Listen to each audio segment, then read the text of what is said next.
And now let's talk about the override. We know about the overload. And the definition of overload means the name will be same, they may differ with anything. Overriding is used in inheritance, where one where the child class can override the methods available in the parent class. In our example, we know in a person we are having a method named occupation, and we have overloaded this method. The first one the default and second one carries some parameter. And now suppose let's say in the child class we need to use the same method.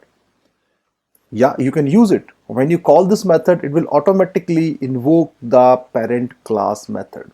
But what we want to invoke the newly defined method.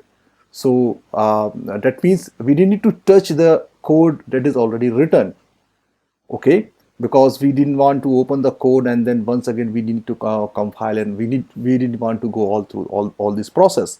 Instead, what we can do, we can define one more method with the same name in child class.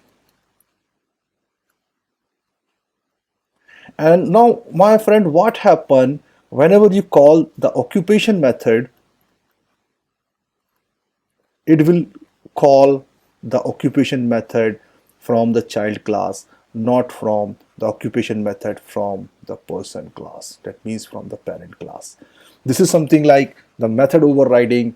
Method overriding means everything will remain the same. Everything will remain the same. The access modifier may be differ, but everything will remain the same. The same parameter, the same name, the same return type, and everything. If it is not, it is not a method overriding.